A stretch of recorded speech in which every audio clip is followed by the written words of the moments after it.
हम जो home makers होते हैं, हमारे पास घर की, बच्चों की, पूरी फैमिली की, खाने की, पकाने की, शॉपिंग की, क्या करना है, क्या नहीं, सब ज़िम्मेदारी होती है और उसे हम अच्छी तरह निभाते हैं।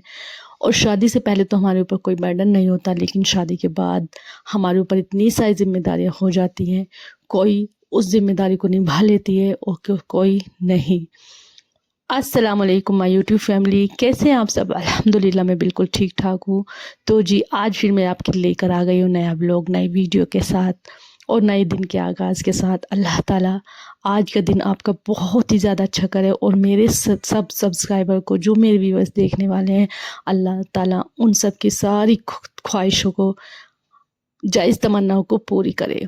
तो जी आज हम बात करेंगे कि मेरी कुछ आदतें जो शादी के बाद मेरे अंदर में चेंज आया और मैं बहुत ही ज़्यादा सुघड़ बन गई। अब देखिए, शादी से पहले जो होता है ना, हम लड़कियां होती हैं और हमारे ऊपर इतना बर्डन भी नहीं होता। हम अपने घर में हमारी मर्ज़ी हुई काम कर लिया और अगर नहीं मर्ज़ी हुई तो नहीं किया। लेकिन ससुराल में आने के बाद हमें उस ज़िम्मेदारी को उठाना पड़ता है और इसी शादी के बाद मैंने अपनी ज़िम्मेदारियों को उठाया और इन्हीं इन्हीं कामों की वजह से, इन्हीं अच्छी आदत की वजह से मैं अपने ससुराल में सबसे अच्छी और सबकी लाडली बहू बन गई।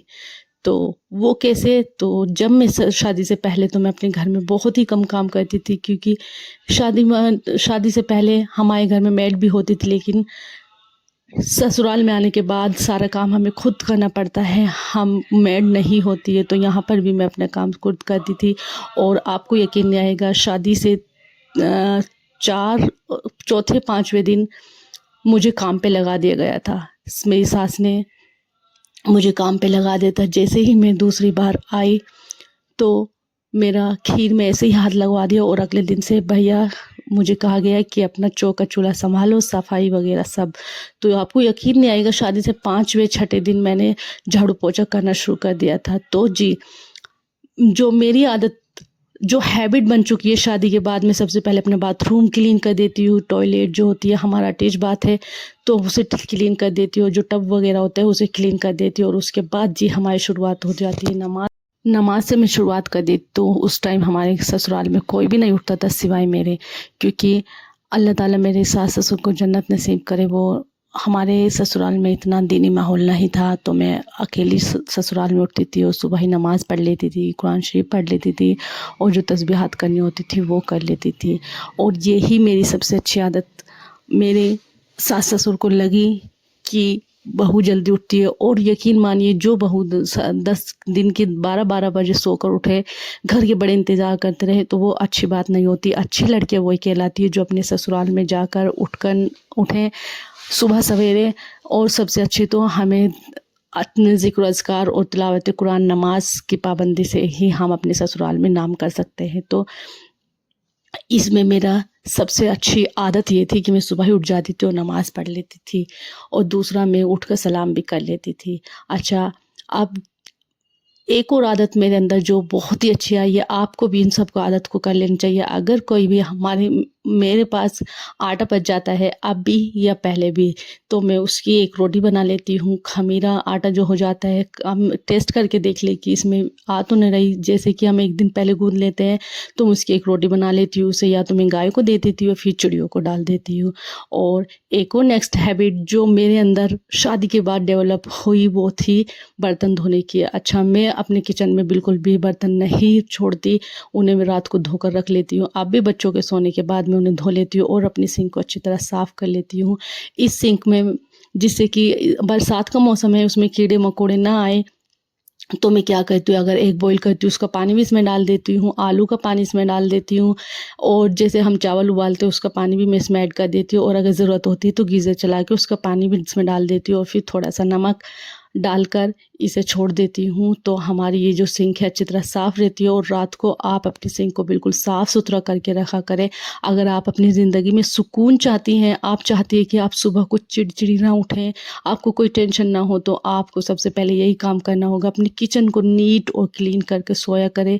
इससे हमारी जो परेशानी होती है आधी हो जाती है। और इसी के साथ अगर आपको रात को खाना बनाना है, सुबह खाना बनाना है तो आप रात को सब्ज़ी धोकर रख लें या काट कर रख लें। इसी तरीके से अगर आपको आटा गूँदना है तो आप आटा गूँद कर रख लें, और अगर आपको प्रेस करनी है तो प्रेस कर लीजिए। ये छोटी-छोटी आदतें होती हैं जो हमारी ज़िंदगी को आसान बना देती है, और स्पेशली उन माँओं के लिए जिनके बच्चे होते हैं छोटे-छोटे, उनके ऊपर पूरी घर की ज़िम्मेदारी होती है लेकिन वो काम को नहीं कर पाती। तो बस ये छोटी-छोटी आदतें अपनाकर आप भी अपनी ज़िंदगी को आसान बना सकती है। तो इसी तरीके से अगर मैं कोई सब्ज़ी बनाना शुरू करती हूँ तो मैं उसे रात को ही धोकर या काट कर रख देती हूँ, और अगर मुझे टाइम होता है तो उस समय मैं काट लेती हूँ। ऐसे ही मैं अगर आलू उबालना चाहती हूँ तो आलू रात को ही उबाल के रख लेती हूँ ठंडे करके फ्रीज़ में। इससे सुबह उठने में हमें आसानी हो जाती है और हमें इतना बर्डन भी नहीं रहता। बच्चों को अक्सर स्कूल के लिए सैंडविच बनाना पड़ता है, पराठे बनाना पड़ता है, तो इसीलिए मैं छोटे-छोटे काम जो हैं जल्दी कर लेती हूँ, और इसी के साथ मेरी मुश्किल बहुत ही ज़्यादा हल हो जाती है। मैं रात को ही सोच लेती हूँ कि मुझे क्या बनाना है और क्या नहीं, वरना अगर हम सुबह उठेंगे और सुबह ही सोचेंगे क्या बनाएं, उसमें ही हमारा आधा घंटा वेस्ट हो जाते हैं और हम चिड़चिड़े और हो जाते हैं। बच्चे अगर देर से उठ रहे हैं तो हम उन पे गुस्सा उतार देते हैं। तो आप अगर अपनी ज़िंदगी को आसान बनाना चाहते हैं, छोटे-छोटे काम आप पहले ही कर लिया करें। अच्छा, मैं कब कोई भी सब्ज़ी फेंकती नहीं हूँ। अगर मेरे पास दाल बच जाती है तो मैं उसके पराठे बना लेती हूँ। अगर मेरे पास कोई सब्ज़ी बच जाती है तो उसे सैंडविच बना देती हूँ। अगर कोई मीट चिकन या मीट बच जाता है तो मैं उसे मिक्सी में ग्राइंड करके पराठा बना लेती हूँ। आप कोशिश किया करें कि कोई भी चीज़ ज़ाया ना जाए, क्योंकि अल्लाह ताला ने हमें इतनी अच्छी-अच्छी नेमत दी है, और अपनी लाइफ में सबसे ज़्यादा आप शुक्राना कर लीजिए। देखिए, जब हम ससुराल में आते हैं तो कोई भी चीज़ हमें पक्की-पकाई नहीं मिलती। हमें सबसे पहले सब्र करना पड़ता है और अपने अच्छी आदत से अब लोगों के दिलों में जगह बनानी पड़ती है। अच्छा, एक हैबिट मेरे अंदर ये भी आ गई है कि मैं रात को ही अपने हस्बैंड के कपड़े प्रेस करके रख देती हूँ। अगर मैं हफ्ते की नहीं कर सकती तो मैं रात को एक जोड़ी ज़रूर प्रेस करके रख देती हूँ। बच्चों की यूनिफ़ॉर्म सेट करके, सॉक्स सेट करके रख देती हूँ। कोई सामान इधर-उधर बिखरा पड़ा है तो उसे सेट करके रख दीजिए। टॉयज़ अगर बिखरे हुए हैं तो उसे सेट करके रख दीजिए। यकीन जानिए छोटे-छोटे काम होते हैं लेकिन हमारी लाइफ़ को बहुत आसान बना देते हैं। ऐसे ही अगर कोई कभी फ्रूट्स आते हैं तो उन्हें रात को धोकर रख लेते हैं और फिर सुबह उन्हें फ्रिज में रख दें, तो ये भी हमारे लिए बहुत ही ज़्यादा आसानी हो जाती है। और अगर आपको किसी चीज़ का जूस निकालना है, जैसे अनार है, तो अनार के दाने मैं निकाल के रख लेती हूँ। बच्चों को ज़्यादा आसानी नहीं होती। अगर मुझे आटा गूँदना होता है तो आटा भी गूँद लेती हूँ, और आटा अगर हम रात को गूँद लेते हैं तो आप फिर बिल्कुल फ्रेश माइंड के साथ उठते हैं, वरना मैं सुबह में गूँद लेती हूँ। अच्छा, एक और बात, जब भी आप आटा निकालें किसी बर्तन में या किसी में ऐसे निकाल लीजिए और ऊपर से आप उसमें थोड़ा-सा ऑयल लगा दीजिए। इससे आपके आटे पे जो पपड़ी जम जाती है वो पपड़ी बिल्कुल भी नहीं जमेगी। और इसी के साथ जब आटा गूँध लें, आटे वाले जो बर्तन होता है उसमें साथों-साथ पानी भर दें। इतने आप उसमें पानी भरेंगे, इतने दूसरा काम कर लीजिए इसके तो आपके जो बर्तन होगा उस पे से आटा भी छूट जाएगा और दूसरा काम भी आप कर लेंगी। और अगर आपके बर्तन इकट्ठे हो रहे हैं तो आप साथों-साथ धोती जाइए, और अगर रात को आपके बर्तन हैं तो बिल्कुल साफ़-सुथरा करके नीट और क्लीन करते रहिए। अच्छा, फिर हमारे दिन की शुरुआत हो जाती है जी। तो यहाँ पर सुबह मैं रात को ही आटा गूँध लिया था तो मुझे कितनी परेशानी नहीं हुई थी, तो मैं बच्चों के लिए सिंपल पराठा बना रही थी क्योंकि आज आलू ख़त्म हुए थे और आज सारी सब्ज़ी ख़त्म हुई थी। मैं आपको बताऊँ, लेकिन मैं आपके साथ एक ऐसी सब्ज़ी शेयर करूँगी जो हम घर में रहते से बना सकते हैं। तो इसी के साथ मैंने पराठे बना लिए थे और अपने लिए मैंने अंडा पराठा बनाया था। हस्बैंड को आजकल बहुत डाइट कॉन्शियस हो रहे हैं, बहुत डाइट वाला खाना ले रहे हैं, तो उन्होंने एग बॉयल लिया था और रोटी सिंपल ली थी जो उन्होंने दाल से खा ली थी।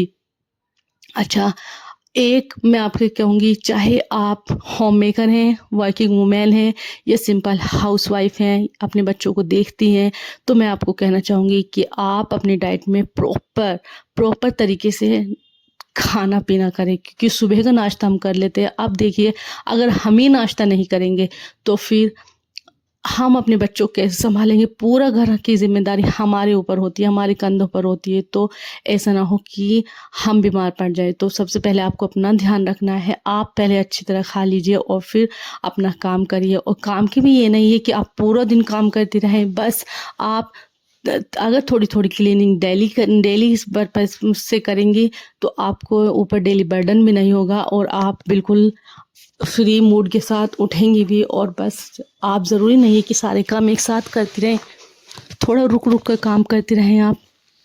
देखिए, आजकल स्मार्ट ज़माना है, तो अपने काम भी आप स्मार्ट तरीके से करिए। अगर कोई सब्ज़ी आपको बनानी है तो आप मसाले तैयार करके रख लीजिए। अदरक लहसुन का पेस्ट बना लीजिए, टमाटर की प्यूरी बना लीजिए। अगर आपको प्याज टमाटर की प्यूरी बनानी है फ्राई किए हुए की, तो वो बना के रख लीजिए, सब्ज़ी काट कर रख लीजिए। ये अगर हम सारे काम छोटे छोटे जो है पहले ही वक्त से पहले कर लें तो हमारा काम बहुत आसान हो जाता है। तो मैं यहाँ आपको बताते चलूँ, नाश्ते में यह हस्बैंड का नाश्ता था जो मैं उन्हें दे रही थी, सिंपल रोटी और एक बॉयल, बस। और मैंने यहाँ पर अंडा पराठा खाया था। तो ज़ाहिर सी बात है, हम पूरे दिन काम करते हैं, बच्चों को भी स्कूल से लाना होता है और फिर उनके अंदर भी दिमाग लगाना होता है, तो इससे तो अच्छा आप अच्छी तरह खाना खा लीजिए। अच्छा, इसी के साथ मैं आपके साथ एक रेसिपी शेयर कर रही हूँ, तो आई थिंक आपको अच्छी लगेगी। आज घर में कुछ भी नहीं था, सब्ज़ी वगैरह सब ख़त्म हुई थी, आलू प्याज। तो यहाँ पर मैंने ले लिया था जी बेसन। तो मैंने सोचा आज मैं गट्टे की सब्ज़ी बना लेती हूँ। ये राजस्थानी एक गट्टे की सब्ज़ी होती है, बहुत ही अच्छी लगती है। तो यहाँ पर मैं आपने नोटिस किया होगा, मैं कोई भी सब्ज़ी बनाती हूँ तो मैं टमाटर प्याज को फ्राई करके ही बनाती हूँ। तो इसका भी मसाला मैं ऐसे ही तैयार करूँगी। और यहाँ पर हमने बेसन ले लिया था जी। इसमें मैंने नमक, मिर्च, थोड़ा सा ज़ीरा, एक चुटकी करीब पिसा गरम मसाला और थोड़ा सा जो है कसूरी मेथी और थोड़ा सा रिफाइंड इसमें डाल देंगे। और इसमें थोड़ा थोड़ा पानी डालकर इसका हम आटे की तरह तैयार करना है। याद रखिएगा, इसे बिल्कुल पतला नहीं करना है, आपको आटे की तैयार करना है। और ये बेसन हमारे हाथों पे चिपक जाते हैं, तो आप थोड़ा थोड़ा इसमें ऑयल डालकर इसका अच्छी तरीके से आटा गूंथ लीजिएगा। देखिए इस तरीके से ये आटा हो जाएगा। और जब इसे आप अच्छी तरह मिक्स कर लेंगी, आटे की तरह गूंथ लेंगी, तो ये एकदम चिकना भी हो जाएगा। देखिए इस तरीके से। अच्छा, आप इसमें हल्दी भी ऐड कर सकते हैं। तो यहाँ पर देखिए हमारा ये बेसन का आटा बिल्कुल रेडी हो गया है। तो हम इसके छोटे छोटे कबाब की तरह रोल बना लेंगे और एक चूल्हे पर पानी गर्म करने रख देंगे। पानी गर्म करने के बाद जब उसमें उबाल आ जाएगा, तो एक एक रोल उठाकर हम उस भगोने में डाल देंगे और इसे हम इतना पकाएंगे 10 मिनट तो मानकर चलिए। और फिर आप इसमें टूथपिक या चाकू डालकर देख लीजिएगा। अगर ये उस चीज़ पर नहीं चिपकता है, तो आपके ये जो गट्टे हैं वो बन चुके होंगे। अच्छा, मैंने इसे 10 मिनट के लिए रख दिया था और फिर देखा था, इसके मैंने छोटे छोटे रोल कबाबों की तरह बना लिए थे इस तरीके से। और फिर देखिए हमारे पानी में उबाल आने लगा था, तो मैंने एक एक करके इसमें डाल दिया था और इसे ढककर रख दिया था 10 मिनट के लिए। अच्छा, आप इसे 5 मिनट तो तेज़ आंच पर पकाइएगा और 5 मिनट आप इसे स्लो कर दीजिएगा। इससे आपके गट्टे जो हैं बिल्कुल अच्छी तरह बन जाएंगे।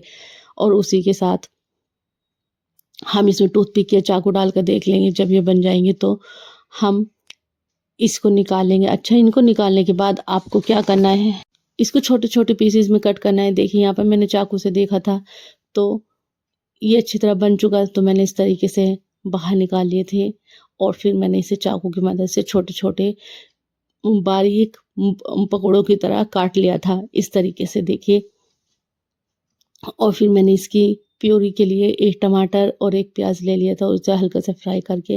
अच्छा, इसमें टेस्ट लाने के लिए मैंने इसमें थोड़ा सा 1 चम्मच के करीब मग्स भी डाले थे और फिर उसका पेस्ट बना लिया था। और यहाँ पर देखिए मैंने एक पैन में थोड़ा सरसों का तेल डाल लिया है, थोड़ा ज़ीरा, थोड़ी हींग डाल ली है और फिर वो जो हमने प्यूरी बनाई थी टमाटर प्याज की और मग्स की, वो भी इसमें डाल देंगे और आहिस्ता आहिस्ता सारा मसाला इसमें डाल देंगे, जैसे कि नमक, मिर्च, हल्दी और धनिया इसमें डाल देंगे। अच्छा, इसका टेस्ट ऐसा हो जाएगा जैसे शाही पनीर बनता है, तो वही सेम सेट टेस्ट हो जाएगा। अगर आप पनीर इसमें मलाई भी डाल देंगे तो उससे भी टेस्ट बहुत अच्छा होगा। और यहाँ पर हमारा मसाला भुन चुका है और जब ये मसाला भुन गया तो जो हमने गट्टे काटे थे वो हम इसमें डाल देंगे और इसे भी हल्की आंच पर 2-3 मिनट के लिए भून लेंगे। और फिर जितना आपको उसमें पानी डालना है उतना डाल दीजिए। अच्छा, जिसमें हमने बेसन के गट्टे बनाए थे, उबले हुए पानी, उस पानी को बिल्कुल भी बिखेरिएगा मत, क्योंकि उसमें सारा टेस्ट होता है। उसे हम सब्ज़ी में डालकर इसकी ग्रेवी तैयार कर लेंगे। और यहाँ पर देखिए हमारी सब्ज़ी बिल्कुल रेडी हो चुकी है, बहुत ही ज़्यादा यम्मी और टेस्टी और खाने में बहुत अच्छी थी। तो आप ज़रूर, तो देखिए हम वही सिंपल होम मेकर होते हैं और वही हम डेली लाइफ में करते हैं, लेकिन छोटी छोटी आदतें हमें सिंपल से सुपर वुमेन बना देती। तो आप भी इन छोटे छोटे हैबिट्स को अपनाइए और बताइएगा आज का ब्लॉग कैसा लगा। ऐसी मोर वीडियोस लेकर मैं आपके लिए आती रहूँगी। तब तक के लिए अल्लाह हाफिज़। दुआ में याद रखिएगा और अपना ढेर सारा ख्याल करिएगा। अल्लाह हाफिज़।